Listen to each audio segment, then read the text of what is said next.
Please note that this podcast contains information regarding sensitive events, including domestic violence, assault, and abuse, as well as other triggering events such as murder. This podcast is intended for mature audiences. When Alice jumped down the rabbit hole, she immediately regretted her decision. A rabbit hole is a metaphor for something that transports someone into a troubling, surreal state or situation. Welcome to Afterglow, Unveiling the Idaho Cult. This podcast will take you down the deepest of rabbit holes as it unfolds. This story is so compelling, so bizarre, and so heinous, it's impossible to look the other way. Chad Daybell and Lori Vallow were dedicated in the most horrible way to an ideology that should only be fiction. Instead, their ideology put them behind bars. Join us as we explore the lives, lies, and diabolical crimes of Lori Vallow and Chad Daybell. I'm your host, Kathy Brooks. Please follow and subscribe wherever you get your podcasts.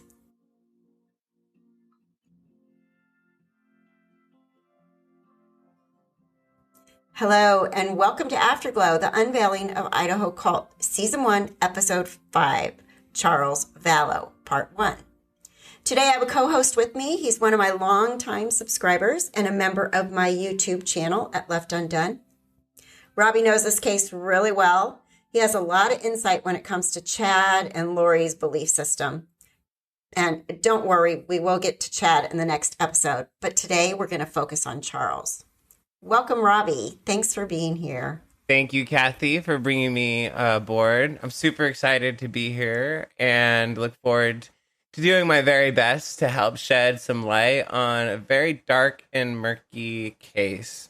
Being born and raised there in Utah County, I think that my insights might be very helpful, and it's going to be a lot of fun chasing down all the various characters and rabbit holes there are. So, yeah, I'm super excited, and thanks for inviting me, and I think this is a great place for me to jump in and start with you, because as we discussed, first ever foray into YouTube content creation was a video about Charles Vallow and how this poor man just couldn't get help from anybody, no matter who he asked, right? So, yeah, excellent time for me to jump in. Like I said, thanks for bringing me in. I'm super duper excited. Awesome. Welcome. So glad you're here. It's really nice to have a co-host, so I'm not just talking to myself for once. So thank you. Yes.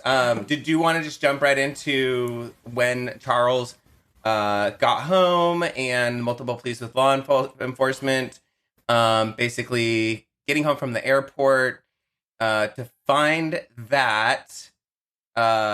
No. Well, first, let's just go back a little bit, because there's a little bit of background that I think we should bring everybody up to speed on first. Yeah.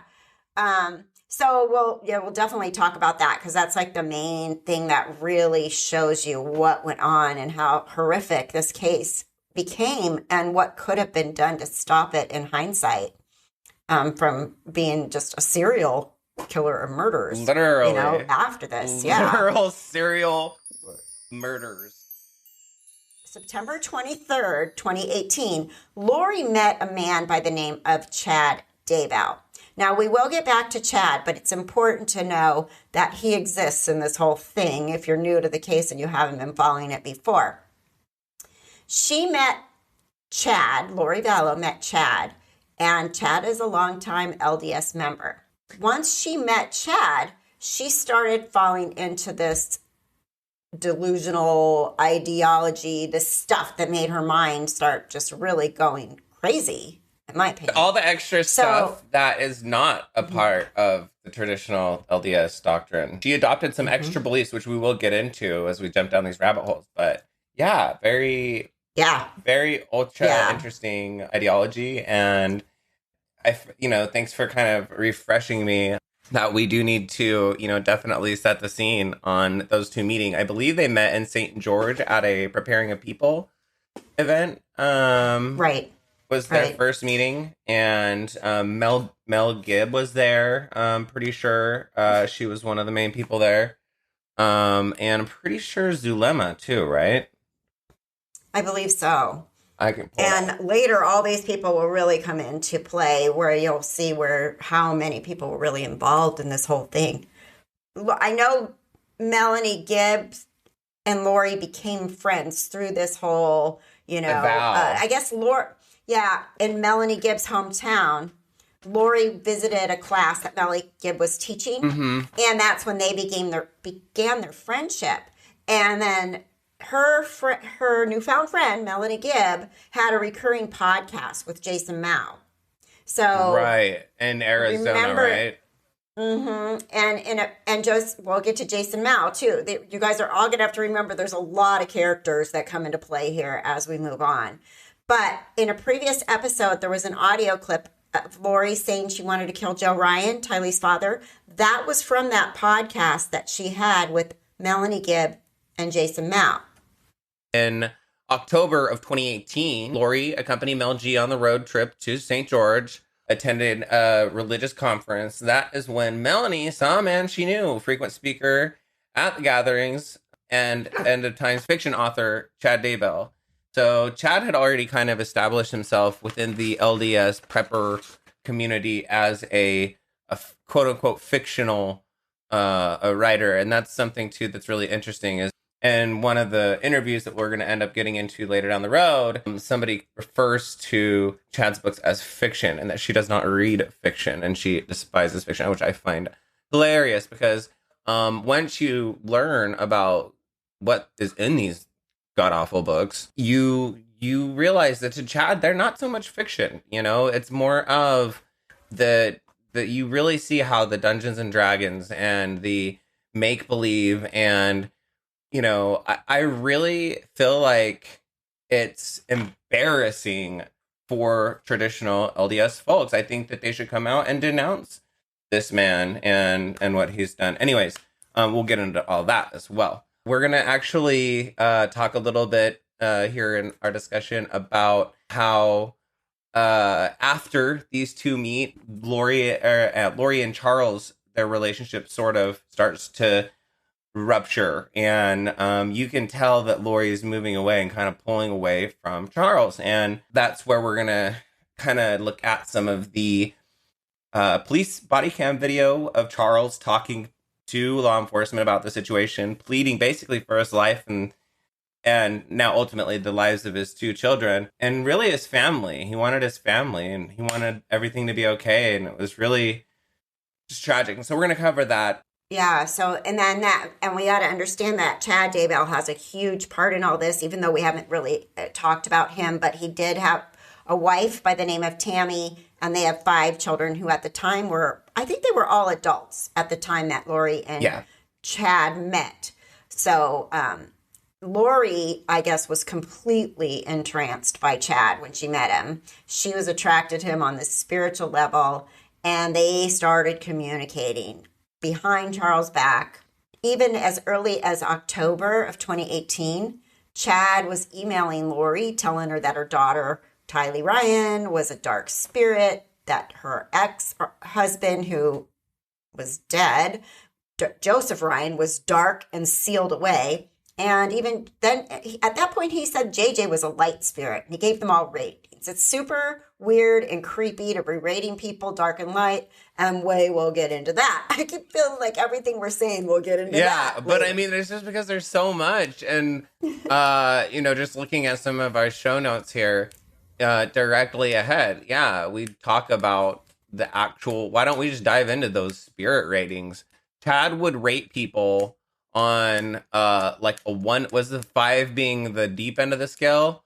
Or did it actually go to 10? I feel like these all go to 5. I think it went to 5. And they're 5. They're all like point systems. So like Tylee, 4.1, dark spirit. Like, what? What? Excuse you.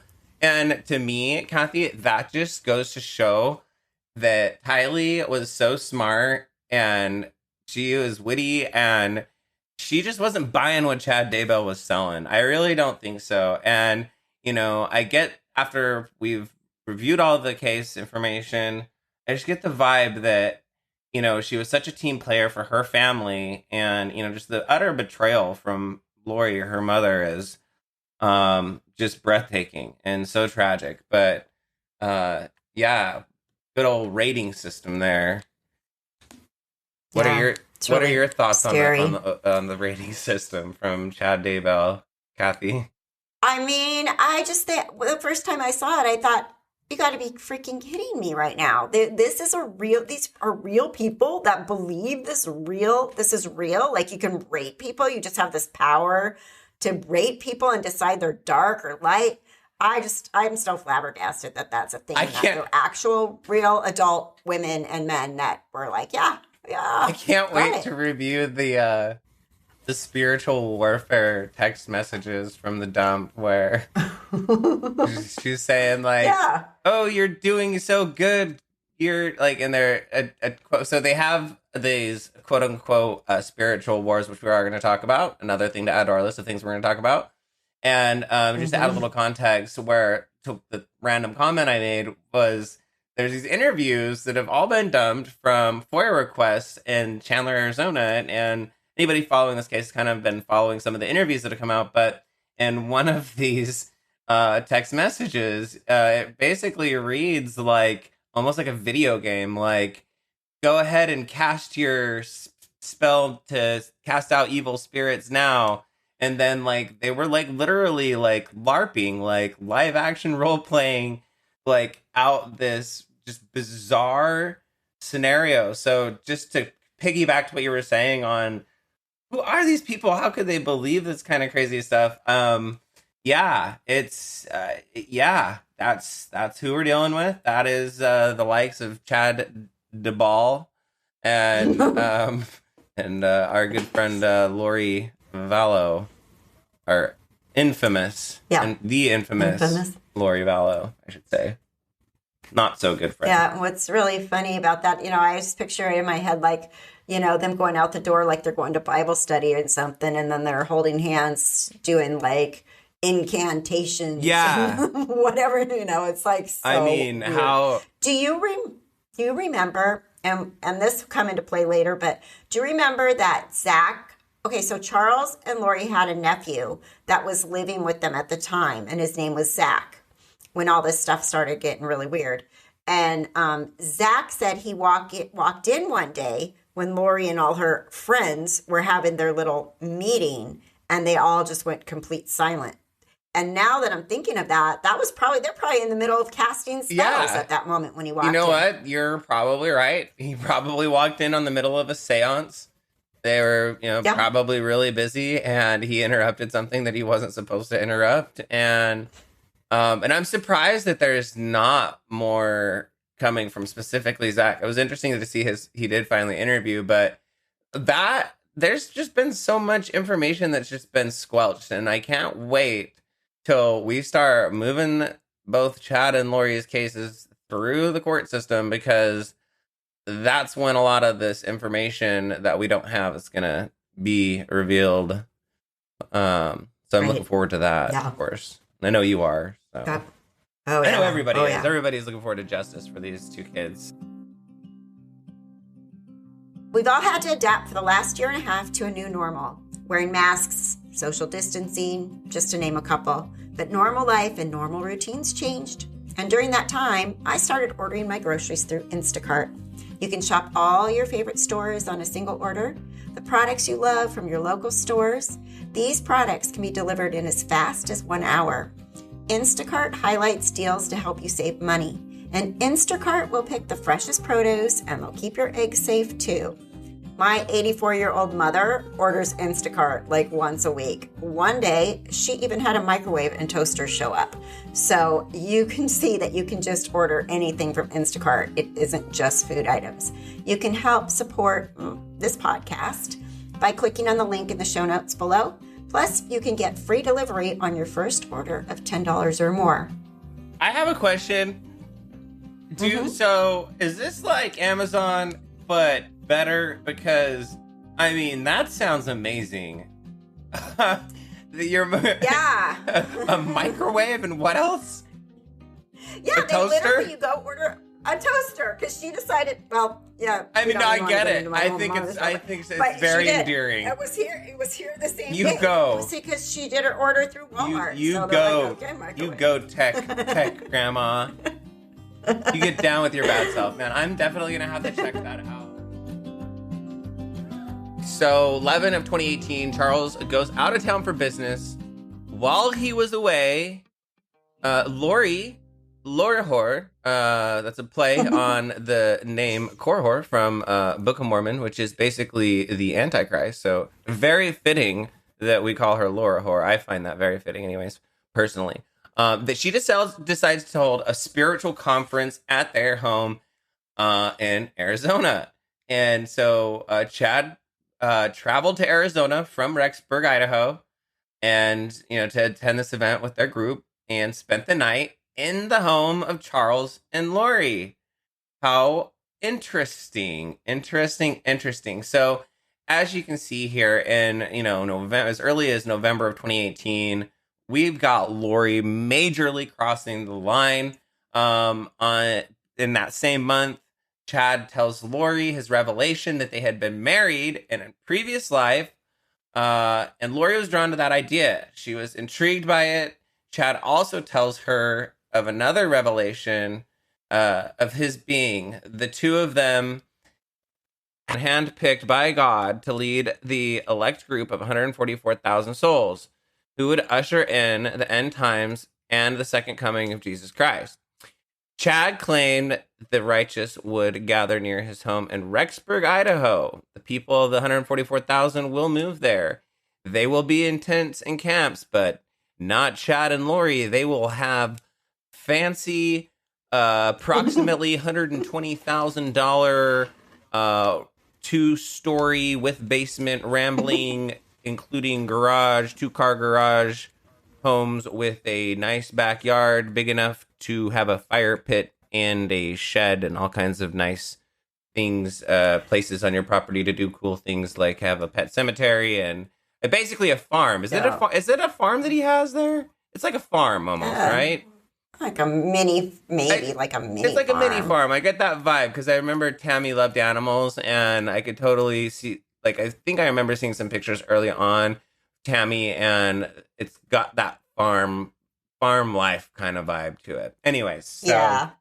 But, I picture Lori when they said that they won't be in camps because there's something that say we won't be in tents because we don't like camping. Right. I could picture Lori being like, oh, gosh. Well, I don't know about that, Chad. Like, why would you have to be in tents? Oh, no, not us, Lori. Not us. No, not us. Yeah, we're special.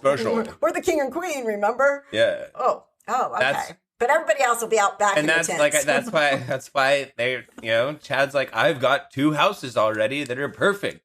We'll be living like kings and queens. I mean, which, in the terms of the 1800s, those homes are great. Yeah, I'm not trying to be mean or anything. I'm just trying to say, well, what I am trying to say is that I don't understand Lori's like how she values men. Like, she went from living in $1 million homes with Charles Vallow, very, very noted. Like, this man paid a lot of money in tithing to the Mormon Church. Kresha just busted out a number yesterday on her stream of $15,000 in 1 year to the Mormon Church in Hawaii. That's a lot of freaking bread just to give to your church, and in my opinion, anyways. And so, like, for her to, that's why when I'm I wasn't poo-pooing Chad's properties just to be a snot. I was doing it because I don't understand how Lori's in her value system, Charles in the gay community is what we would call a daddy. He's a very good looking, successll Charles, excuse me. Very, very. No, that's what you said. Very, very money minded, business oriented. All counts very, very good in business and such. And I just don't understand how Lori could go from Mr. Wonderful. And I bet there's millions. Dude, he's a catch. Yeah. If I met Charles right now, I'd be like, hey. Millions of women in this country are dying to know. What was it, Lori? What was it about Mr. Wonderful Daybell that he got you in his trance? Was it when he talked extra quiet and soft and slowly that made you feel like he had more wisdom than the man who put you in $1 million homes? anyways. And she's very superficial. That's what I don't understand, So, I digress. I just, I wanted to make the point to say I am definitely, I'm not perfect, but I'm not trying to talk crap about, Chad's stature. I just don't understand the value Lori saw. Maybe, and I guess we'll get into it. It's probably the religious aspect of it, right? She saw Chad as a more religious, valuable. Well, she thought she was this immortal, special person, and I think that played a part bigger than her, nice cars and houses, because she was going to be the queen of the whole entire everybody, I think you're right. So that got to, so that to her was more important than she probably figured she could have nice cars and stuff when she was the queen too. Like, that'll all be part of it. Yeah, that's a really great point that you're making, and Chad probably, was. I think.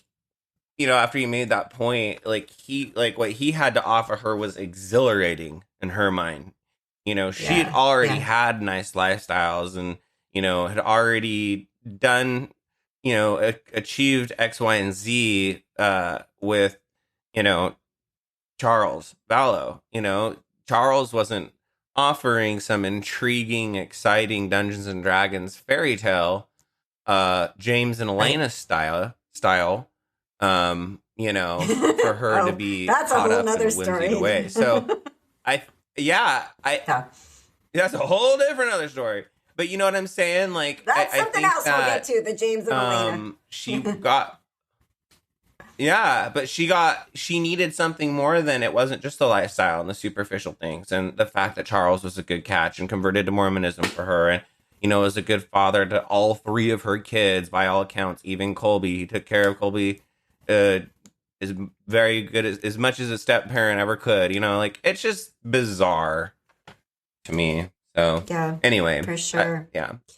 And right after all that came down about they're going to be in charge and all that stuff in the tents and all that, they decided, Chad and Lori went to the temple in December of 2019, the LDS temple, and they did basically like a do-it-yourself sealing ceremony, even though they were both still married to other people. December 2018. They sealed themselves. Yeah, did I say? You said 2019. 2018, because we're still back when they first. December, right. Okay, so in December of 2018, the two of them, married to other people, Tammy and Charles, decided, since they were married so many times before, they could just go ahead and be sealed in the LDS temple. And I guess this is something that LDS does. It's not like just a regular wedding. They're sealed for eternity. Is that okay? Yeah. So basically, so being sealed to your family. I'm not LDS, so full disclaimer. This is just my understanding of it. And I've been raised in Utah County, and I know a lot of family friends and people in my orbit are LDS and LDS adjacent. So just my general understanding. So if I flub any of this, please don't kill me in the comments. Don't at me on Instagram. I'm sorry. But okay, so here goes. Basically, it's a temple ordinance that once like you can get sealed to your family, like your whole family is sealed together, which basically is a concept that in the afterlife, you guys will be sealed together in your family in eternity, so nothing will ever separate you, is the idea. And I guess that's the same thing for marriage. So when you get sealed in as a man, you can be sealed to multiple women. So it's very patriarchal. It's like, oh, okay. Like, so for Chad, for instance, Chad now has 2 wives. One of them is a heavenly mother already, doing her work on the other side of the veil. And his new wife here on this side of the veil is Lori. And they've got a different mission there. They were working on, with, like we were mentioning, with getting the gathering of the 144,000 in Rexburg, Idaho. So this is a great part for me to, I guess. Do you feel like I explained that adequately enough? The sealing. Mm-hmm. So it's a temple. It is a ceremony from my understanding, and they basically just seal you to your wife for all eternity. And for me, it very much looks like a property thing, like she's your property. That's what just observationally, that's what it looks like to me. And I don't like how that, and I've never liked the vibe because and LDS culture and stuff, and growing up there and stuff, like, you know, when the woman gets left behind, there was a comment made. I think somebody reported that Chad had said, you know, Tammy, or not that he said he did her a favor, because that would be admitting that he killed her, but it was fortunate that she had passed because she would have hated the societal shame of becoming a divorcee. And not only that, I don't even think Chad, that's why that wasn't an option. That's why it wasn't even an option for Lori, where they want to practice the purest version of their religion that they can, at least from what I can observe. And so that wasn't even an option. And furthermore, to add to the sealed to your, you know, partner for all eternity, in Chad's mind, he's thinking, Tammy, it's been fun. You know, 5 kids, 30 plus years, wonderful life together, went to the same high school, blah, blah, blah, blase, blah. You've got work to do on the other side of the veil. I just talked to your Aunt Lucille. So, bye-bye, you know, and surprise, she disappears. And, you know, I'm sorry, but just how Garth said he heard a thump, and I heard a thump, and I ran upstairs, and, oh, God, the story, it just reeks. And, you know, it's just, so back to the sealing, right? And the sealing themselves in the temple. So you brought up the point of how Chad and Lori, according to the story, allegedly had sealed themselves in the temple to each other. And that was actually done via Jason Mao, from my understanding. Speculative. We're all speculating, but... Right. And he's the one who is they still sell his books at the LDS bookstore, Deseret Book. They still, he actually is employed by the LDS Church as a seminary teacher. So don't know if you're sending your kids to be learning from him, but if you are, yikes. But now that I've veered off track and I've kind of explained a little bit about sealing, all that kind of stuff, from at least my understanding of it, just a way for you and your family to be together in the afterlife eternally. And it's a really nice concept. It's really, a lot of the concepts by the way, in Mormon theology are very nice. It's not like a lot of this stuff is really truly ugly. It's just the stuff like the woman is property. I personally am like, ugh, I don't like that. And, you know, there's other stuff which I'm sure we'll talk about. But the next thing here in our show notes is, who is the angel Moroni? Because they said that Moroni was the one that performed the sealing, and Jesus Christ was a witness. So, okay. Yes. Okay. We don't really probably have to explain who Jesus is. Okay. But yeah, we know who Jesus is. Yeah. Most of us do. Most of us know. Well, hopefully. We're not going down that road, Robbie. just stay here, Robbie. Stay here, Robbie. Stay here. So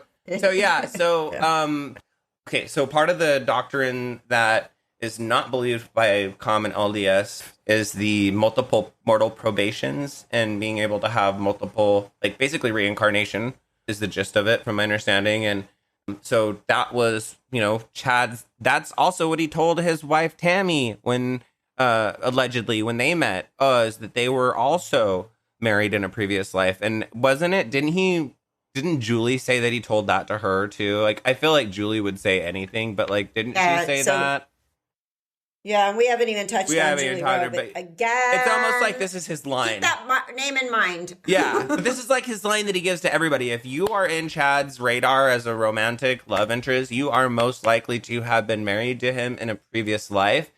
And not only that, you may have been married, and your identity, like, he said that he was like James the Just, wasn't it, in one life? Or I mean, we'd have to pull up the documentation, the actual, you know, to see what they were saying about each person. But he had some pretty outlandish beliefs about living multiple mortal probations. And part of that has to do with having the angel Moroni, right? Who I believe would be, in this case, Jason Mao, who also in Chad Daybell ideology, if you go into his, his, I don't know if it's I don't know what kind of document that was. It wasn't necessarily like a manifesto. It was like, I mean, and I guess the letter is the only thing the document I'm thinking about. It's not necessarily a manifesto, but I guess Chad Daybell's ideology, he said that Jason Mao was the angel Moroni in a previous life. Oh, yeah. And so that's, I believe, how we were able to link the fact that Chad and Lori had been sealed by Jason, because, so, yeah, fun fact, Chad just knows everybody who you were, he'll show up to your house, he'll bust out a pendulum, he'll, do a little dance, make a little love with your wife, and, probably tell you who you were in your previous life. It's all good. It's completely above board, and I'm sure the LDS leaders are in love with Chad Daybell and all he's wrought to the Rexburg, Idahoan community. We were talking about the sealing. I was looking, there's text messages that have been released between Zulema and Lori, where Lori's asking how she got, I just saw that this weekend, Lori was asking how she became unsealed or forget what the wording was, because I was asking them about exalted. Because, and then that's, translated. It wasn't, it had to do with the sealing to her other husband so that she could be sealed to Chad. No, I have not. It was just in one of those videos. I'll have to find it for our next episode. We'll have to get into that. That's interesting. And before I skip past this in the show note, because I did kind of do a high-level overview of who the angel Moroni is in context to the part of the story we were telling about them getting themselves sealed in, I believe it was the Hawaii temple. Anyway... No. Was it not Hawaii? No. Okay, so Robbie, you're misinforming. No, it was that. I believe that they got sealed. When Charles was still alive. Yeah. Remember? Yes. So it wasn't. So, it wasn't when they got married. Okay. I'm thinking. They got sealed. I'm sorry, because I know that I think they went to the temple when they were on the run. Oh, I'm sure. Yeah, they did too. But that's way down the line. That was way down the line. Excuse me. Anyway, so before I get too clear off into left field here, so we talked about who the angel Moroni was in context of that part of the story.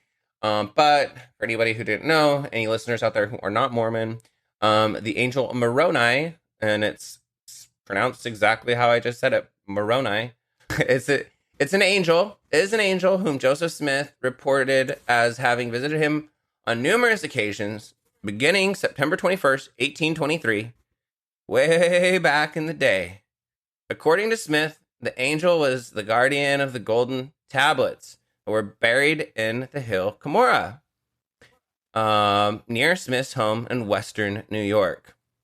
Latter-day Saints believe the plates were the source of the material for the Book of Mormon.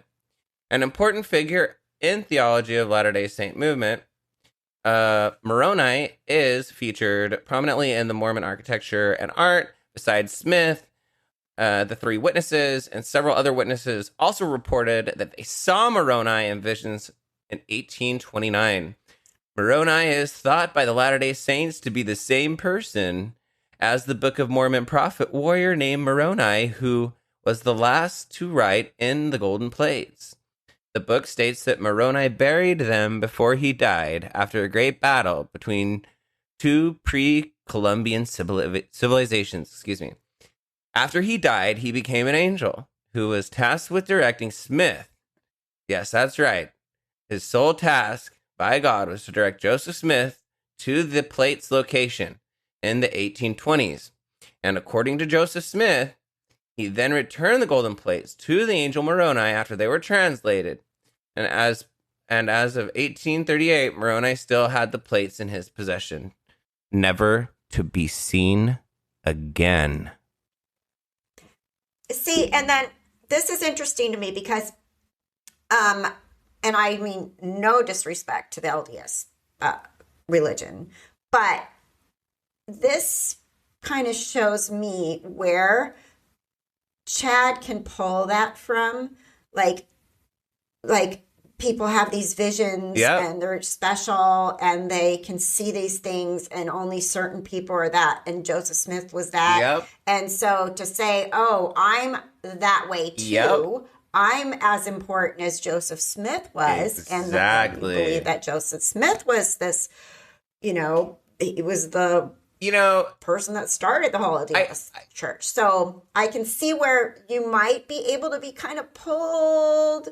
And I'm Christian, not LDS at all. So I don't want to insult anybody, but we don't have that, you know what I mean? So I can see where if you really are a true LDS member and believer of all of this, their basic religion beliefs, that you might be able to believe in the extra stuff. You easily could. You might be able to be conned. I mean, by Chad Daybell. Julie Rowe or sells out every time she books the Salt Palace, So there's a lot of people out there that are buying what these folks are selling. And it's interesting because it reminds me of when Gumshoe Graham was still doing her videos. And, oh man, I miss her and I hope she's doing okay. She'd get so fired up and she like in her New York accent, I can't do it justice. She would get so upset about, I can't believe how someone would do this to their family. How could they have such belief system that would do this to their own family members? It just like, she would just really get in. And it was like, I'm with you, Gumshoe Graham. And like Kathy just said, guys, when you look at what they believe in a basic sense, it's not that hard to do a little stretch and say, you know what, maybe Chad is just like Joseph Smith. Who knows? Maybe Chad is, he's the newest Joseph Smith. I mean, who knows? Because this is, and some of these extra things that are sold by Chad and stuff. Okay, so these guys didn't come up with a lot of this stuff out of nowhere. Like a lot of like multiple probations, like some of this occult like pendulum stuff. Like I know I'm saying like a lot. I'm sorry. I'm nervous. So but like this is all from it's like Mormon mythology. I would say it's loosely based out of somewhere. You know what I'm saying? Mm-hmm. And if you dig, you can find evidence that not Joseph Smith, but Brigham Young was into the occult, or there had been at least incantations or some sort of things that the Mormon Church definitely doesn't want to be highlighted or brought out in any kind of way, shape, or form. But I digress, and I'm getting off track. It's just not that hard to understand once you know some of these people and that they really believe this stuff, like wholeheartedly. Like the way Joseph Smith, by the way, the story we just told about the golden tablets, the way he allegedly transcribed the hieroglyphics from the golden tablets was with the seer stone, which was a rock, and he put it into a hat, like a big top hat, with the golden tablet, and he would look through the rock and he would translate from the tablet, and he would have a scribe write what he would say. And what's so interesting also, I don't know if you knew this part of the story, Kathy, but Moroni had him scribe the whole Book of Mormon. And then, Joseph's like, oh, perfect. Here, publisher, take it. Send it off to the presses. Publisher takes it home to the wife. The wife's like, I don't know if I buy this Joseph Smith guy. Like, if he really is a prophet of God, why don't we just destroy this manuscript of his? And like, he could just, have God give him another one. So she destroys it because she thinks he's a heretic. Rightfully so. So, in my opinion, personal opinion. So it gets destroyed, and the publisher goes back to Joseph Smith. Joseph, buddy, booby, bibby, pal. Bad news. The manuscript for the Book of Mormon that I was supposed to go get copied and published and all that. Yeah, my wife went ahead and she destroyed it. But it's okay because since you're a prophet of God and, you know, you and God are like super duper tight, like you could just produce another one. It'll be just like the exact same thing, kind of like the Bible, you know, just pop out another one. So this was obviously a big issue. This was a big problem for old Joseph Smith. And so, because now he had to, similar to like Chad and Lori, he had to come up with some sort of cover, you know, like when Chad's predictions didn't come true. Oh, somebody changed their agency. You know, somebody along the line changed their agency from the good side to the bad side. And so now the equations are different. And so the outcomes in my predictions didn't come true, right? Similar, very, very similar. So, but this is back in the 1800s. So, you know, so Joseph Smith comes back to the publisher and says, you know, I talked to God and he was so mad that I trusted you with his word like that. He was so mad at me. But we worked it out and he let me translate from a different golden plate. I translated from the book of Nephi before. Now I'm going to translate from a different book, basically. Forgive me, LDS folks, for not having the exact book names correct, but essentially, it's pretty much the same thing, but worded a bit differently. So, right there, even in the 1800s, I'm sorry, your red flags have to go off. Like, what do you mean? It's like the Bible, right, Joseph? How come it's not the same exact copy as the first? Oh, that's right. You explained that away. Thus really truly begins the Church of Jesus Christ of Latter-day Saints. The month of December was where we're at, 2018. That goes on. And Lori starts telling Melanie Gibb that she's having visions and dreams she's having of Charles dying and that he is meant to die. And so Lori's already got this figured out, that Charles is supposed to die. Obviously, it's all implanted by Chad. Didn't he have similar dreams about Tammy as well? Yeah, we've heard that before, too. That he had told Julie Rowe that Tammy was going to die, that Tammy's supposed to die. So they both have had these visions. With family members like these, who needs enemies? Just saying. This is true, right? Yeah. In January 22nd, 2019, Chad calls Lori and informs her of the prophecies he had of Charles now becoming a zombie. He claims that Charles' spirit has left his body and been taken over by an unclean spirit. Chad emails Lori and says, demon with the name of Nick Schneider. So now Lori has to believe that Charles isn't Charles. Charles is Nick or Ned Snyder. Nick or Ned. Yeah, I've heard both. I know. They go back and forth. He's either Nick or Ned. Which is funny because, like, in my head, I keep thinking of Ned Flanders from The Simpsons. Like, family doodly neighbors, you know, like, totally this vision of, like, Ned Flanders. I'm like, Ned Flanders can't be a demon. He's Ned Flanders. But it's not by Ned Snyder. So, anyways, yeah. Totally crazy that... You know, and when you listen to some of just the story as the way Zulema or Melanie puts it, like when somebody goes dark, it's like, I was having a rough day today with Tylee, so she's a dark bitch. Oh, excuse me. But you know what I mean? It was like, she was being a 16, 17-year-old brat, and she is one dark girl today. You know what I mean? Like, I just have a feeling from... You know, these people that as soon as you piss them off, like, you're dark. So, yeah. So, and now that there's new documents that were recently released, like we kind of mentioned, Chad researched Nick Schneider's death in Louisiana, which I thought was also interesting. He was looking for someone that he could prove to Lori was a dead guy with that name, apparently from the same area Charles is originally from. So now Lori has this in her head. she decided to tell Charles all about it in a phone call on January 29th, 2019. Smart lady. I know. Lori stated she was a god assigned to carry out the work of the 144,000 at Christ's second coming in July 2020. And if Charles got in her way, she would destroy him. And that, as we know, it means murder him. So yeah, good times. The next day on January 30th, 2019, Charles goes on a business trip to Houston, Texas.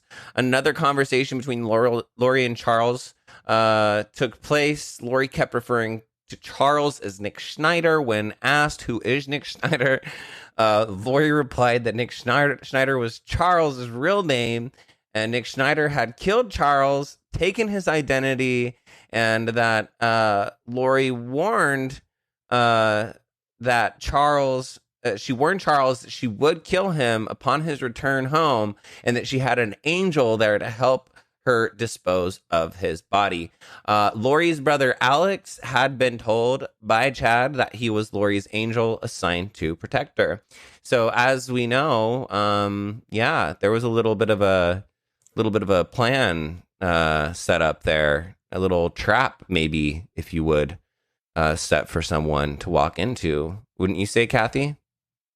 Oh, yeah. Sounds like it. And it was definitely warned, but he thought she was just a little bit Looney Tunes, what's going on. But he definitely had his feathers ruffled, like, okay, something's up here and this is not good. Yep. If you're enjoying the show and would like to support this show, please consider donating to Afterglow, Unveiling the Idaho Cult series. You can donate a few ways, and all the ways are down in the description below, including PayPal, Cash App, and Buy Me a Coffee. And no donation is too small. Thank you, and back to the episode. Charles has all this, Lori's warning him from the phone, like, I got an angel, somebody's going to protect me, you're a zombie, you're Nick Schneider, whatever the heck.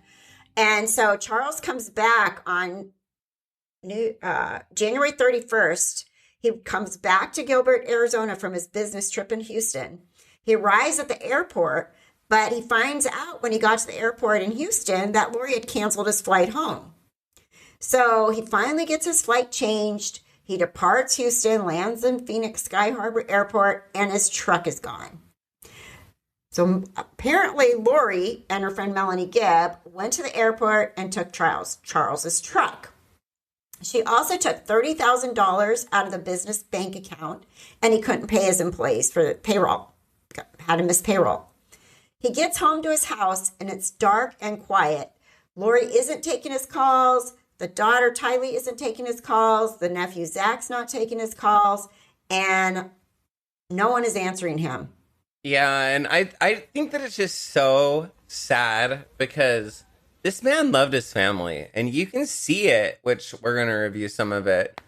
But you can just see it and you can hear it in his voice. And it's just so tragic. And that's, really, I got to reiterate, that's why I made that one single video and put it up, because at the time there was so much traction around justice for Tylee and JJ. And of course, and rightfully so, but also, I think maybe it was on one of your either live streams or one of your videos was briefly pointed out, Kathy, that was like, this guy did everything he could. He reached out to the system failed him at every step of the way, and it it was really tragic. So, after getting home, finding out pretty much all of this was pretty much a bad deal for him, Charles is able to get an order put in place to have Lori picked up and be mentally evaluated. And you can hear him explain this to the police officer.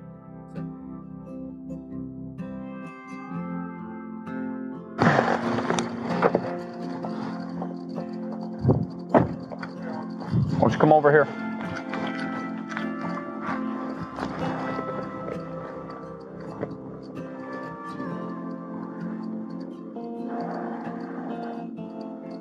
So what's going on tonight?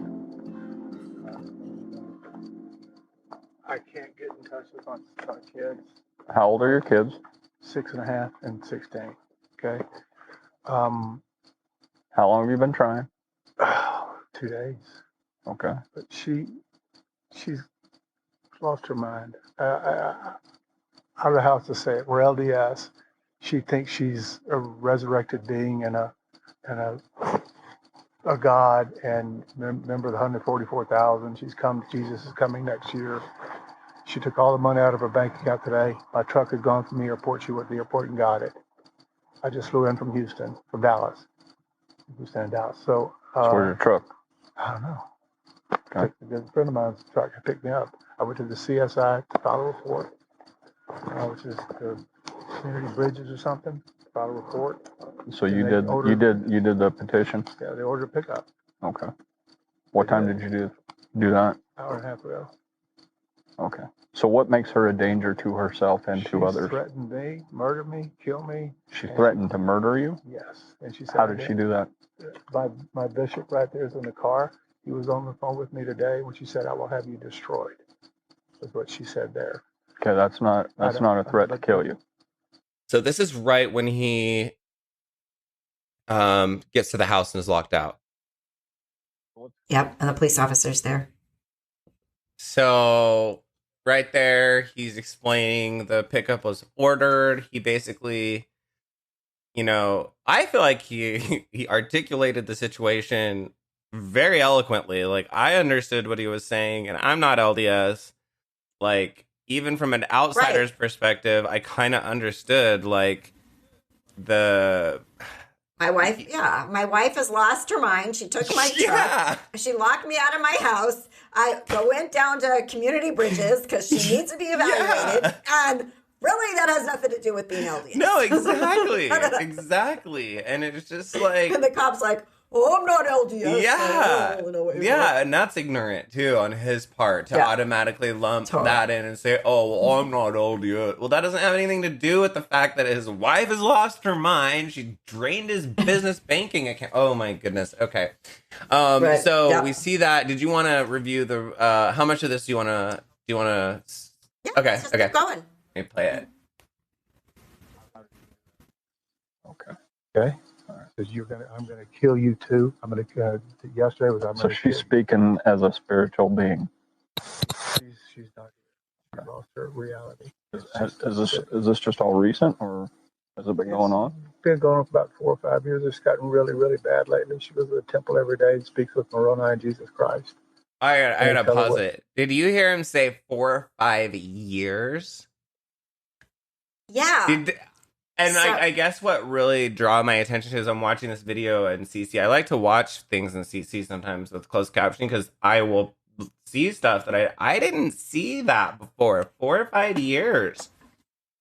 But she's gotten really bad now. So she probably just was really searching, because something drew her to Chad, right? So she was probably starting to really search into that kind of belief, these extra belief systems, and read the books and all that stuff. And that's probably what happened. Yeah.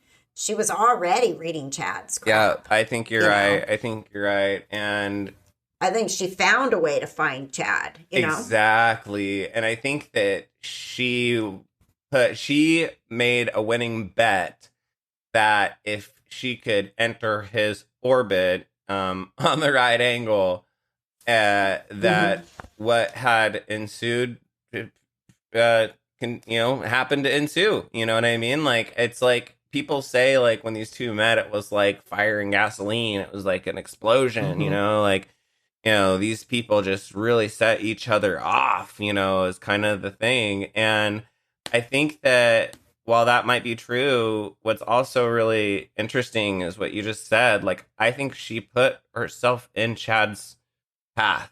You know what I mean? It's like wanting to meet your favorite, influencer, and you happen to be into the same niche thing that they are or something. Yeah, that's how my sister, when she was 15, met Axl Rose because she was so obsessed with him. This is a total side story. Yeah, it's a good example. But she was 15, and she all of a sudden had my dad drop her off at Knott's Berry Farm with her friend, and they went to Knott's Berry Farm. Knott's Berry Farm is a amusement park in California. And So a couple days later, my sister's 12 years younger than me, right? So she was 15.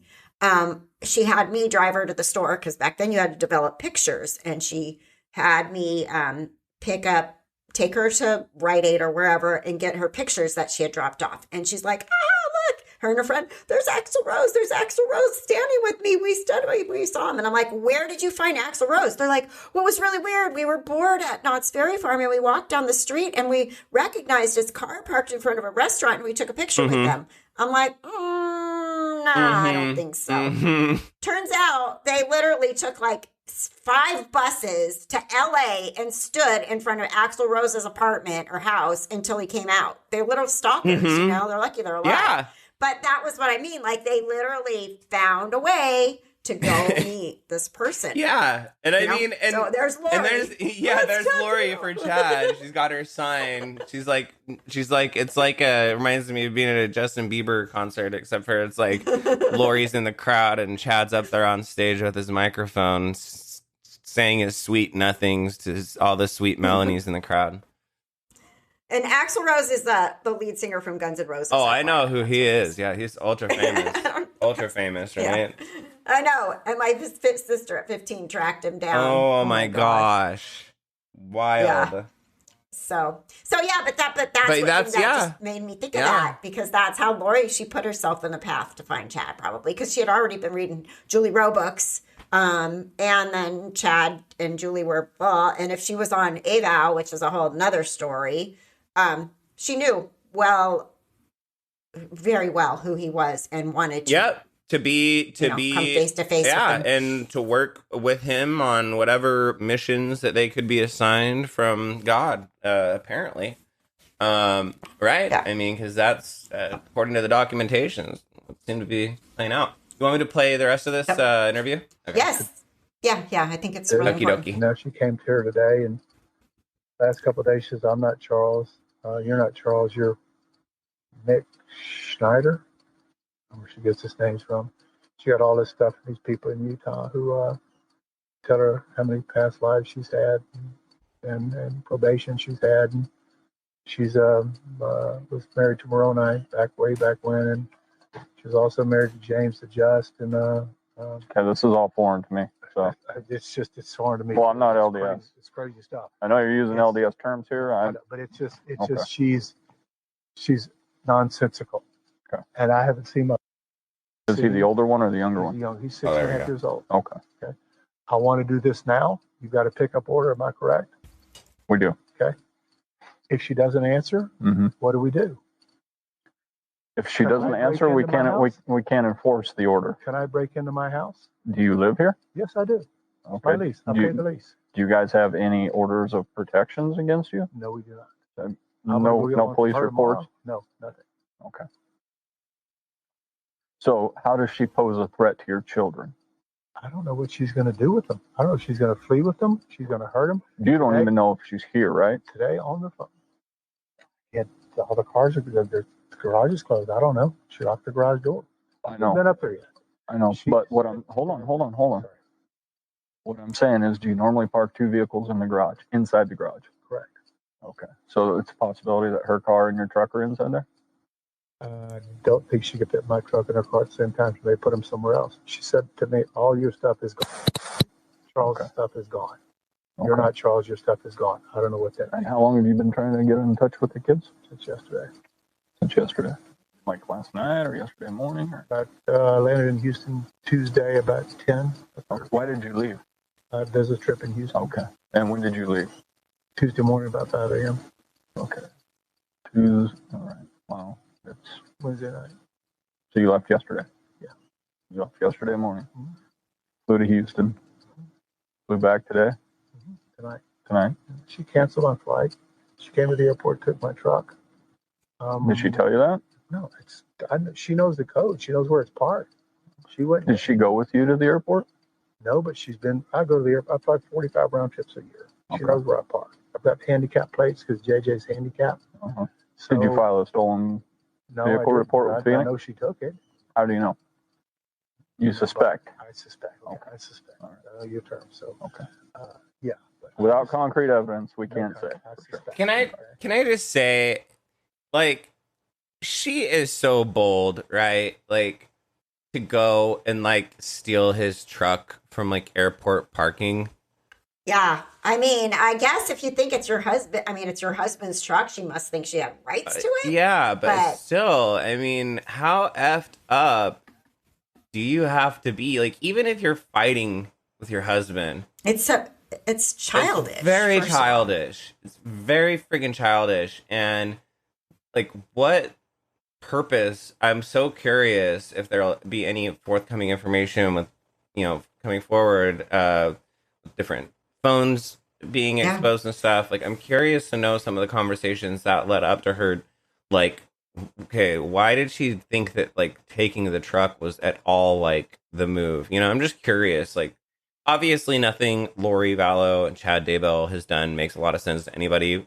But I mean, it just is just mind numbing just how brazen she was. You know what? And how much time, energy, and resources you have to take 2 cars.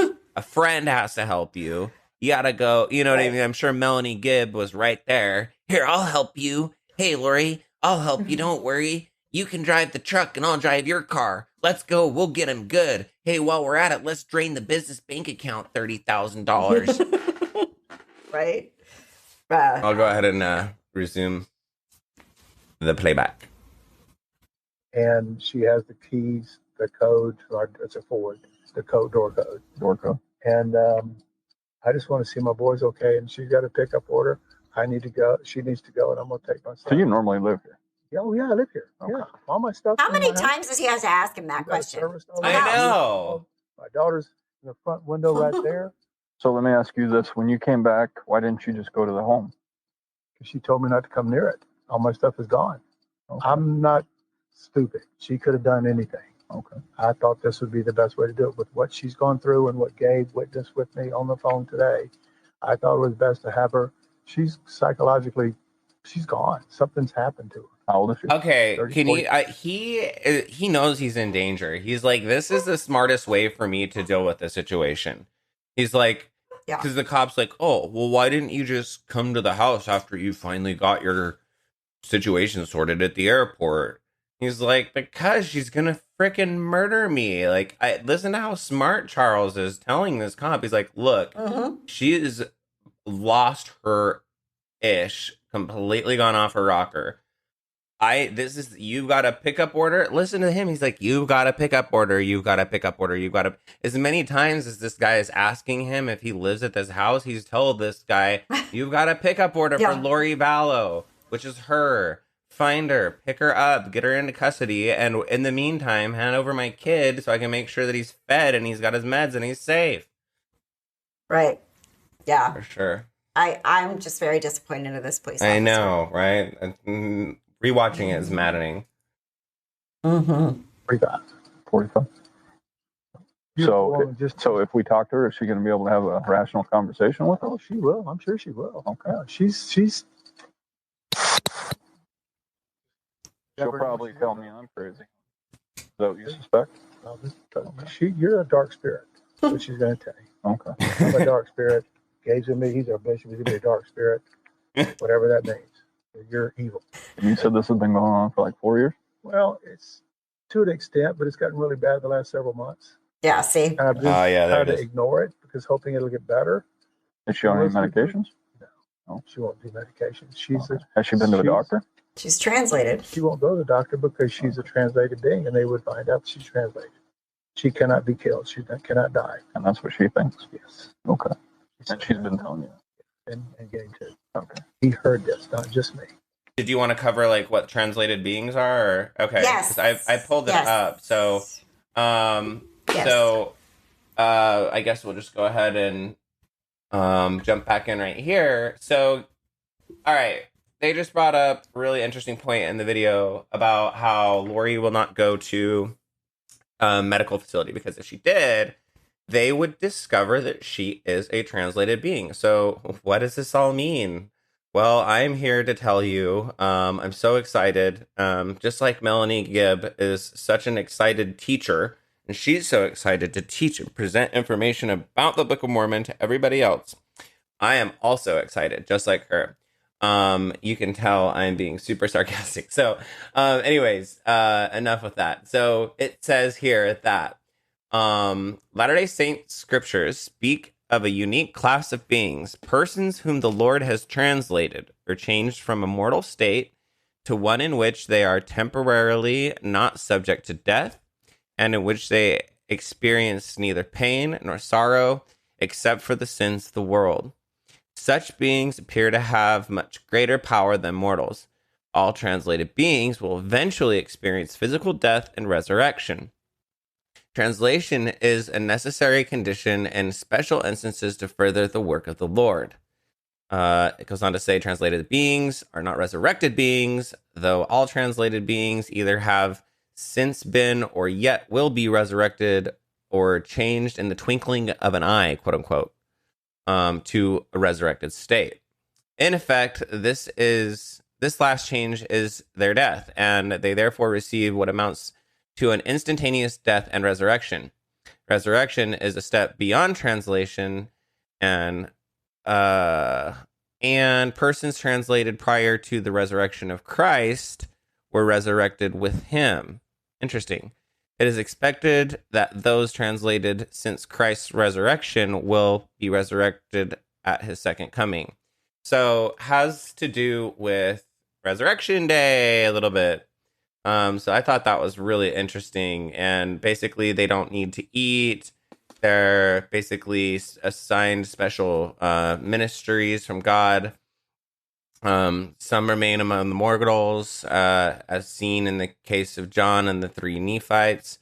And this is an actual mainstream LDS belief translated. Okay, that isn't. Yeah. Chad's. No, this is not. That's a real LDS belief. And that's great for you to point out, because if you aren't LDS, how would you really know from an outside perspective, how would you know if this is Chad Daybell speaking or Joseph Smith or the Book of Mormon? So but yeah, this is actually from the Book of Mormon, and it's LDS Church Doctrine. I'm getting this off of BYU's website under eom.byu.edu /translated _beings. Anyway. Okay. Thank you. Go back just a tad, because I want to go back on the bit where he starts to say how because he's so sad here. This just really shows you the heart. Yes. Okay. And she's been telling you. And Gabe too. Okay. He heard this, not just me. This isn't coming. I love her to death. This is a helps her. Well, I can understand. Our 13th anniversary is next month. We've been at a great marriage. All of a sudden, the last month it just blew up. She just lost connection. Okay. So has she made any statements about wanting to hurt the children or anything? Today she said with Gabe on the phone, "Come take the kids. I don't care what happens to them. Come take them." Okay, but she didn't make a direct threat towards the kids. No. And then she said that she would murder you through a spiritual. No, she said, "I can murder you. I can murder you." And she's talking in a spirit. I will kill you. Spiritual. No, she's talking physically. I will kill you because you're not Charles, and nobody will care.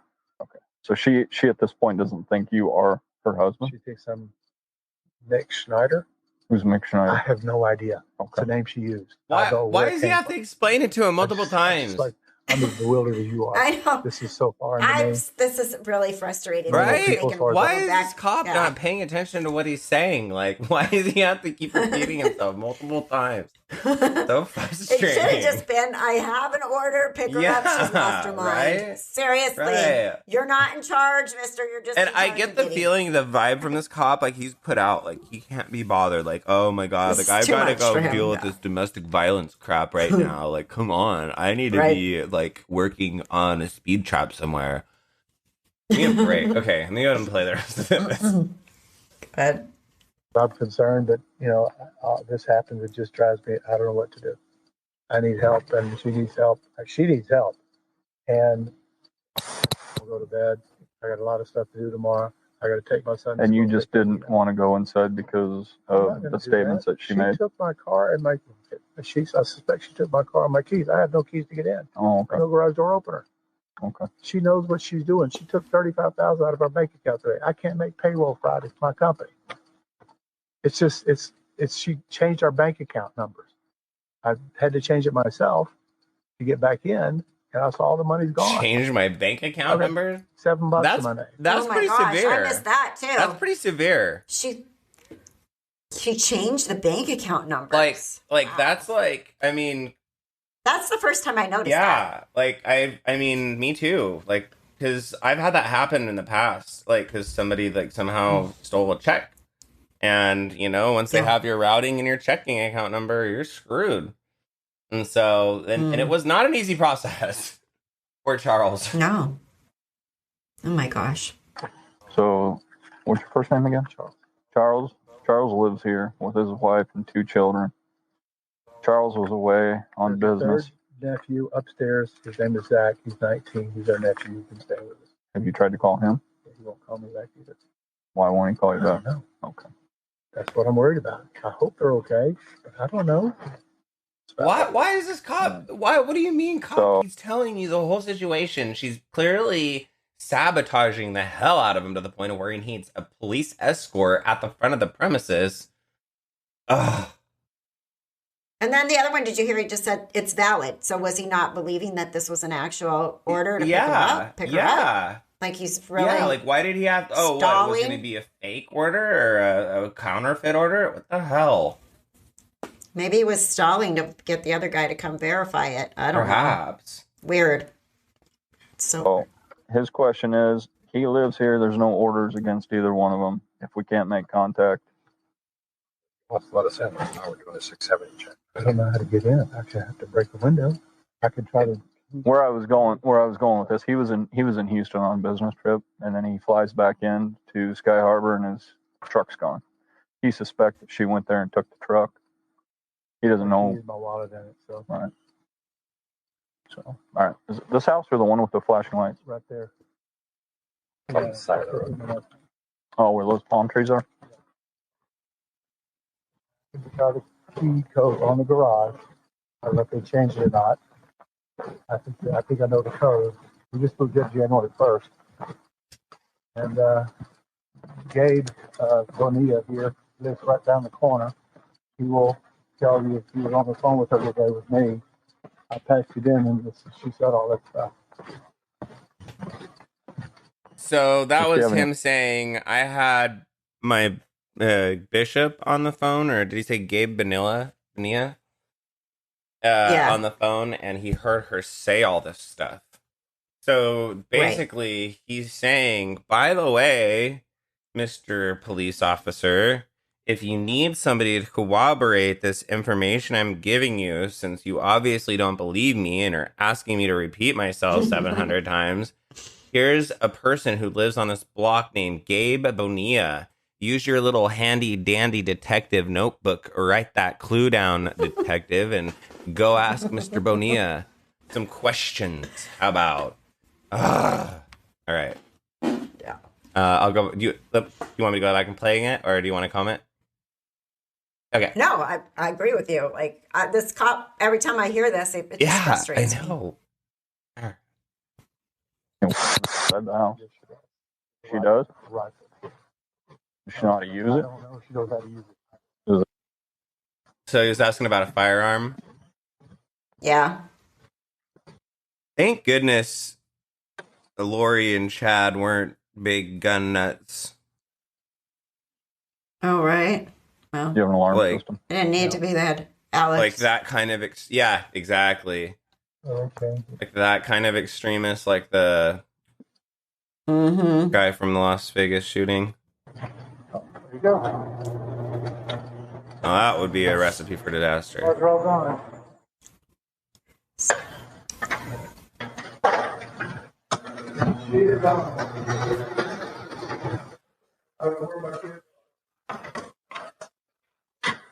He's trying to break in the inside door from the garage now. Yeah, so for people listening, not able to see, Charles is able to get the code on the garage door outside to work, but then on the interior from the garage into the home, he's unable to get that door open because it's locked. via what appears to possibly be a deadbolt. There a place in here like you might have taken off somewhere? All 4 cars are gone. Oh, yeah, 4 cars. Yeah. My daughter has one. Zach, our nephew, has one. I have my truck. She has an Infinity. I don't know what else. Who's the oldest? You have the right to force entry, so. Who's the oldest child? Tyler, I've got 3 in college, so they're gone. Who lives here? That's the Tyler's oldest. 16. Zach is 19. He's our nephew. He's living here. Okay. And you tried calling him? Yes. Why won't he answer? Oh my God. Why isn't the police call Zach? Why isn't he say, hey, give me Zach's number? Because I'm pretty friggin' sure Zach would have answered if the police were calling his phone. Right? Literally, yeah. Obviously, Gilbert Police Department. That's weird. And, or at least the stakes would have changed. Like, Lori can tell Zach, hey, if Charles calls, don't answer it. Because that's her husband. Like, whatever reason she can come up with to sell Zach. And I even think he, in his interview, kind of said she was, had us all believing that, Charles was evil and all kinds of bad things about him and stuff. No, I think what happened was Zach was like, this was all craziness going on. So he left and went and spent the night at a friend's house. And he said he was actually sleeping when Charles was trying and he to didn't call get him, these, so he and didn't he hear didn't it. get these messages. Mm-hmm. Yeah. Right. But I'm just thinking it, if that were the context, like, because, if she did have some sort of control over family members, having a third party, like a friggin' police officer, I think like, just like when the police finally showed up in Rexburg, and which we're gonna get to someday, at this rate, never, but soon in the near future, hopefully. But yeah, like it's like it's almost like even every time the police show up, it's like a deer in the headlights moment. It's like almost like that Duper's delight. Just with Duper's delight, Lori has it because you can see her play these cops, but there's like a few tense moments where the police show up later on. We're gonna see. And it's like deer in the headlights, where some of these people, where I feel like if the police would have gotten involved, like a lot of these people, some of these like Charles just said, the neighbor, Mr. Bonilla, whatever, the bishop, if the police were engaging some of these other witnesses earlier on, like they would have had so much more to go on, but they didn't even bother, He told him. Yep. If there's a key to the justice gate, you got the pool, go back door.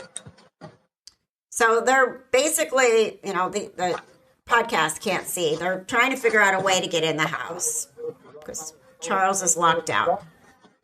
Yeah, you'll have to call. It was at Sky Harbor, right? You'll have to call Phoenix Police, and they'll get all your information.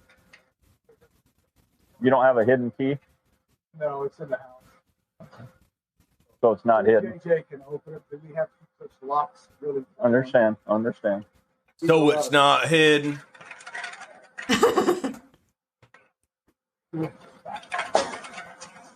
You think he would have probably went to the hidden key first thing, huh? Right. Gosh. What police academy did you go to? You need to go back. He just can't be bothered, No. Right. He's just like, I gotta get back to like whatever the hell I was doing. Donuts. Just check the 7-Eleven. windows, and if it's not locked, come back. Or So if it's locked, come back. January, and it's at night. It's at 7:36 in the evening. Maybe it's cold. I'm just trying to figure out what the reason for this cop. Probably not. No, I mean, it's Phoenix. Yeah, I just am trying to figure out. If it's cold, it's not that Yeah, cold, like what's this guy's issues? He's so bothered. How come nobody wants to do their job?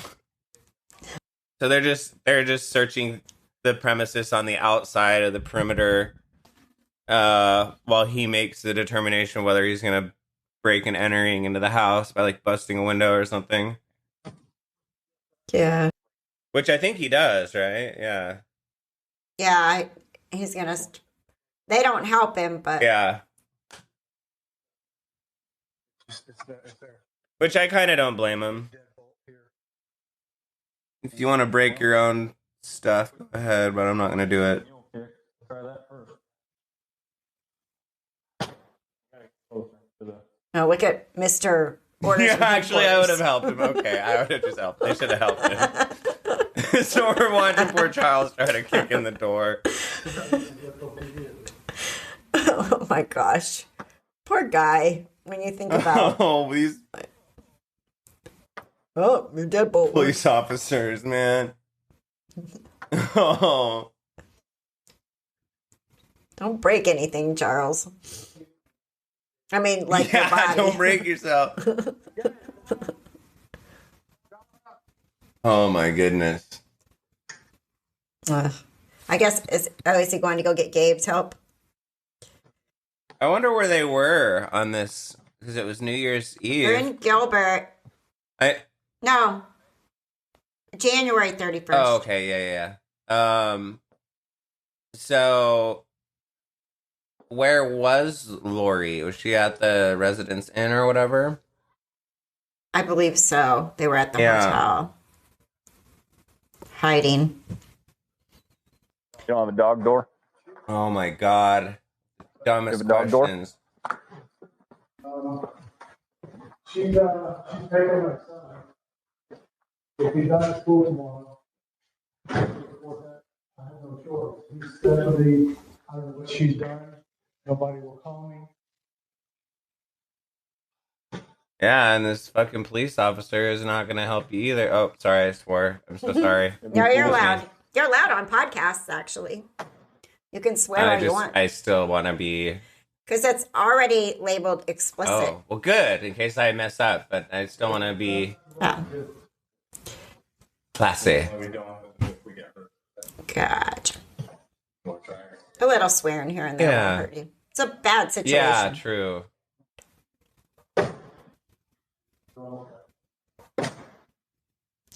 Finally, somebody helps him.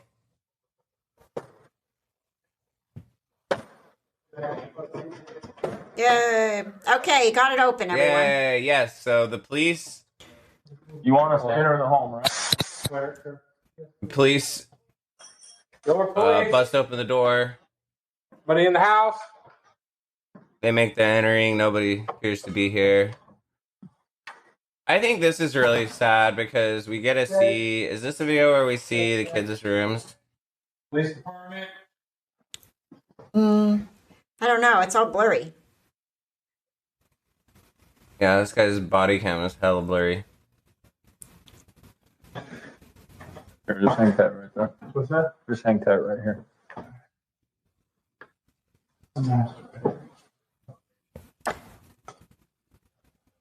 Is his stuff gone?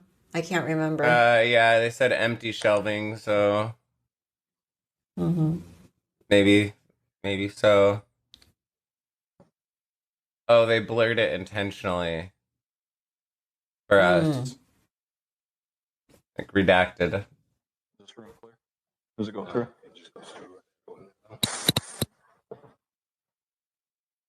And this cop is really obsessed with the house key.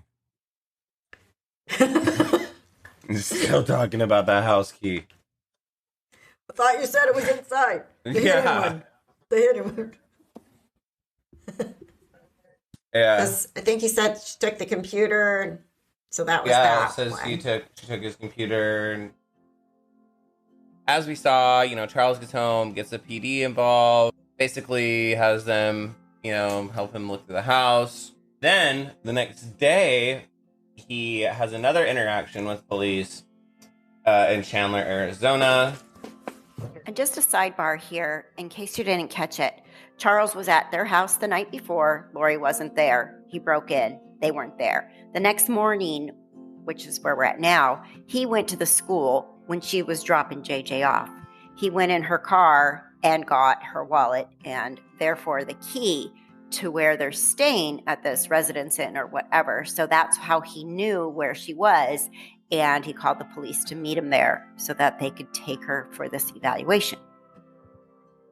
So this is And then- at where we okay. believe Lori was staying at the That's what it was. Okay. is this like, what type of hotel is this? residence in, I or think, something. or something. Yeah. So, and then also one thing that's really interesting to know is this woman here is LDS. So, I mean, it's just informational. I mean, I found it rather informational that, not informational, I found it rather interesting that she observes the fact that they're both LDS and that Lori's belief system has gone off the rails, but then she just kind of omits it and moves on. She doesn't really investigate it or peel back any layers or ask any real investigative questions surrounding what is it about Lori Vallow's LDS beliefs really that make her so crazy. You know what I mean? Instead, she just kind of plows on past it. And here's one thing that I think is a lesson to all of us when it comes to police officers. They are not detectives. They don't necessarily have critical thinking skills. They have a job. And I think that's where it sort of most of the time stops, you know? And that, which is really sad because I'm sure there's a lot of them that have stopped tragedies from happening by, you know, listening to their gut and letting their go, okay, wait, this is way wrong. Yeah. But I feel like I've seen this a lot in my life, you know, where they're just like, yeah, what? Yeah, you're just here for the, you know. Yeah. They literally are not taking you seriously for something big that's right, happening. right. So, totally I agree. mean, my brother-in-law is a police officer, you know, so I'm not dissing police officers, but I'm just saying that we still have to be the squeaky wheel, just like with any kind of customer service. Right. You really have to insist when you know that you're right and this is bad, you know, call a supervisor, go up the ladder. Yeah, and it's just like any. And I mean, you know, I guess that it is easy, like, to play armchair detective and go, oh yeah, you know, they missed all these major things, you know, and I get that a lot of people are doing that, especially with the Gabby Petito case, and you know, that's just like been the theme lately, I guess, to do is just armchair detective, all these cases, and so I by no means I'm not trying to really throw shade, except for that one officer that we just watched. I will be honest, his questions were really damn annoying. He was not helpful, and like you said, like, I mean, they're not, like you said, detectives, but they still have a job to do, and there is still some sort of human customer service aspect to it, to when you're trying to help somebody who's trying to locate his child who is possibly the victim of a heinous crime. You know, maybe you could be a little bit more engaged and stop like having, you know, such basic questions such as, do you have a dog door, and asking, is there a hidden key 17 times in a row? Like, you know? Well, yeah. And I see this in my profession as a registered nurse. I have patients that call me, case manager, right, all the time, and their doctor doesn't take them seriously, or they're complaining about this or that. And I'm like, you know your body, you know yourself, you need to go back to the hospital. Like, go back, you know? And it's the same kind of thing. Well, they told me to go home. Well, no, but it doesn't matter because they're only humans too. And they maybe didn't quite get, you know, so same thing. So let's watch this. Okay. So they're in front of the hotel. You think she's what? Married to Moroni, top of the temple. Angel, Moroni. LDS. Angel. They don't let me She's in there. Probation, and They don't let me in there, he says. And did you see how she kind of waved? So for those of you that are listening, the female officer kind of waves her right hand, kind of like, you don't even want to hear about this story. Like, you don't have time for this. And the other guy says they don't let me in there. Yeah. They don't let And again, we are talking about, like, and you can see the look on Charles's face in this video is a look of a concerned parent. And I'm not a parent, but you can tell this man is a very concerned parent, you know? Right. Yeah. And, you know, I'm sorry. Sorry, I didn't mean to. Okay, go ahead. It's frustrating. No, it's just frustrating. It is. Now that we know, you know. Right. Yeah. So does the prophet. He knows it. She knows about it. She'd be so far on Jesus Christ. Face to face in the temple every day. I've tried to support her as much as I could, but it's gotten really, really bad. Like she's had a break. Says, I'm Nick Schneider. I've taken over Charles's body, and Charles will be killed. I'm going to kill you. You're going to be murdered today or tomorrow. I can do it. I'm up there with my priest with my power. She does priesthood blessing. She does. So who's Nick Snyder? So similarly to what we saw in the first go around, he explains the entire thing, and like she like nods and is like seems to be understanding everything he's telling her. And then everybody's caught up on Nick Snyder name, you know. So hold on a second. Who is Nick Schneider? It's like, I just told you, like, I feel so bad for him. Like, if anybody would have just listened to him for 5 seconds, they would have been like, oh my gosh, this lady is crazy. We need to lock her up. I'm sorry, it's so really funny, though, because, I mean, it's like, just like the same thing, like, we saw in this. Poor Charles. Oh my God. Poor Charles. Okay, I'm gonna play it. But he's not at church. He's not. She took my truck from the airport. So back, she took my truck from the airport last night when I flew in. She canceled my flights. I bought a ticket. Took them home. I got a 6-year-old with special needs. Right. And he's safe at school somewhere. Right. Okay. For now, she knows I'm here. She's gonna go get me. Okay. What car? What is she driving? Black Infiniti QX80. And you've looked all through the parking lots. Do you have the license plate on that? It's KDM 62 or 63 or 67. It's handicapped. Okay. Nothing in the pen. There it is.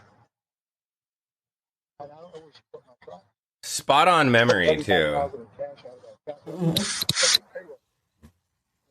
I just never thought she would do anything. She's just lost touch with me. I'm not me. She yells. She's like, I'm assuming you guys have phones. Is that an iPhone? yes. Are you able to track to see where her phone is right now? Like her iPhones? Oh, your phone. Now, how did you get her phone? Because it was in the car this morning when she got up to school. Took the keys out of her purse out so she couldn't leave. That's why I called you guys. Okay. Somehow she has the keys in there with my dog. And so I don't know where I saw this in her purse. I don't think she's here. They would have given the key to the room. If you guys would come with me, We can't just go in. If you're not allowed to go in, we can't either. We can just. Okay, that's going to be up. I have a question. Like, don't they read the case file before they show up on these things? Like, you know, like I just feel bad that he's having to re-explain this entire scenario. Like, right, and he has the order to pick her up. Oh, we can't go in. Right. Well, you can't come with me to the knock on that door of that hotel room. Right. What's up with that? It's you can't or you won't. I think it's probably you won't. Like you can't barge your way in. We understand that. You can go with me to knock on the Into door. the room, yeah. Right? Yeah. Them if they allow you to go in. We can't now. You guys are married, so there shouldn't be. No, we're waiting for right now. What we're doing is my sergeant wanted to get some information from you. I was about to call you, but then Gary said you were here. We are just going to wait a second. My sergeant, they're on their way because we have a sergeant training. So they're going to be here. They have the paperwork. So if she is here, we knock on the door. She's here. That's why we need the paperwork in hand. Okay, so we can take her. Well, that makes Tell me sense. again real quick. Okay. What's her first name? Lori. Lori. And tell me again about the vehicle. It's a black Infiniti QX80. And try that license plate again. KDM KDM 62. It's KDM something. KDM 62, 63, Something like 67. that. Handicap plate. Handicap. I feel like that's plenty of information for them to find that. Is it registered to you? Yes. Yeah. Spell your last name again. V. Victor ALLOW. Vallow? Okay. Okay. That's an SUV that you're describing, right? Okay, I know what it is. I'm going to go check and see if I can go in there, and I'll be right back. Okay, sir. Okay. Also find out if they'll give you permission to go into that room. He has the key. He probably took it from Lori because remember he took her. Yeah. Yeah. I would I wouldn't even ask. I would just use the key. That's just me, though. But Charles is nicer than us. Well, you know she's using his credit card to pay for that room. He's thinking that he would be able to get in the room. And I said, that's up to you and that's up to the hotel. That's not what we do. So I told him that we're waiting. It seems like to me like they don't want to apprehend Lori or even bother with like doing this mental health check, right?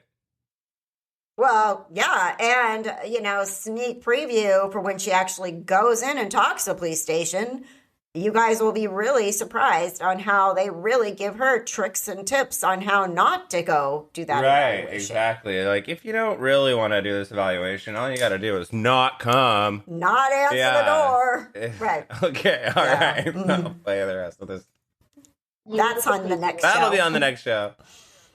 Yeah. And that's what we've got going on right now. He thinks she's still staying here just for the reason is that he was able to grab that key out of her purse in the car at that school in Central area, wherever that school was. Yeah, I'll give you just what she's saying and the reason the 909 came out. Yeah, we'll go ahead and do that. We're going to, how about we all meet back at the car? We are on the north side of that home 2, which is just west of this building. Building west. It's the other hotel. We'll all meet right there. All right, we'll see you in a minute. Okay, so if his truck is gone, how did he get here? I have no idea. He didn't tell me that. By the way, I have a that tour at 10 o'clock. Oh, okay. All right. Well, we'll go. He wants a sidebar before we do it. Where did he go? He went back in to find out whether or not they'll give him permission to enter into that room. No, I don't want him going to that. He's not going to the room. Let's go back over to our cars. They'll be here in just a minute or two. And he wants we need to do a powwow. Okay. So let me just, I'll meet you over there. I'm just going to tell him because he's gone to the lobby. I just want him to know he needs to wait around here so we can find him. The biggest thing, okay, so she wants to marry Moroni, which is great, fantastic, fine, and dandy. That's not as bad as the UFO thing. Yeah. Me too. The European thing. UFO thing. I'm going to go off. The UFO thing. That's not as bad as the UFO thing. Yeah, I hear the UFO thing. Moroni, which is great, fantastic, fine, and dandy. That's not as bad as the UFO thing. Yeah. Or the U of O. The U of O. What's the U of University of Oregon? Is there like some sort of? I don't know what she's talking about. Cult? That was a cliffhanger right there. And they shut it off. They're like, well, let's shut this off. Yeah, she wants to marry Moroni, but there's worse things. Yeah, it's like, what do you mean? What are you talking about, lady? That's pretty bad because hindsight. Because fast forward, yeah. Jeez. Stick around for episode 5, Charles Vallow, part number 2, where we'll discuss further the details of this tragedy as it plays out, or had played out in the Chandler and preceding areas, which has covered a lot of ground, covered a couple states, right? Utah, Idaho. I think the only one it didn't. It keeps on going. Only case, like it didn't, no Colorado, no Wyoming. Okay. Yep. So, but, 3 states. The whole western half. Pretty much. States. I think if these people would have kept going, it would have been, but yes. Yes.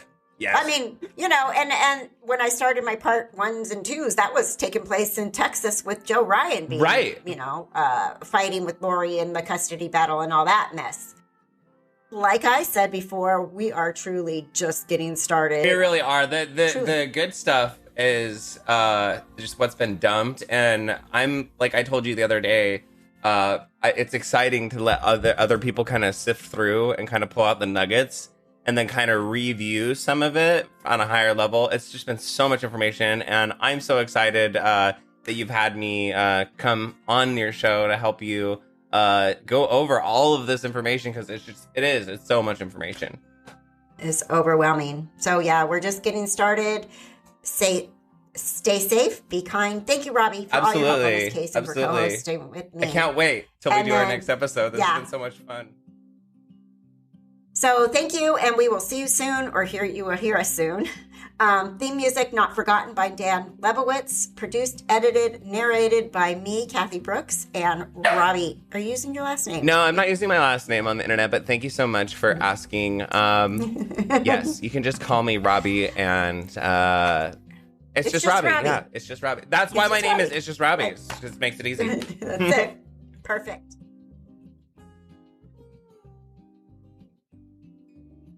Have you been considering starting your own podcast? I use Buzzsprout. It's easy and professional. They will get your podcast into every major podcast platform: Apple, Spotify, iHeartRadio, Stitcher, Google, and more. You can start today with the gear you already have and a quiet space.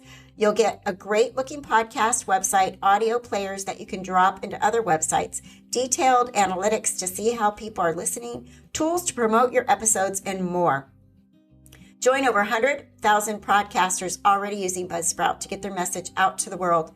I'm very happy with Buzzsprout, and I know you will be too. Follow the link in the show notes below. That lets Buzzsprout know we sent you. Also, it gets you a $20 Amazon gift card if you sign up for a paid plan. And it helps support our show here at Afterglow, Unveiling the Idaho Cult.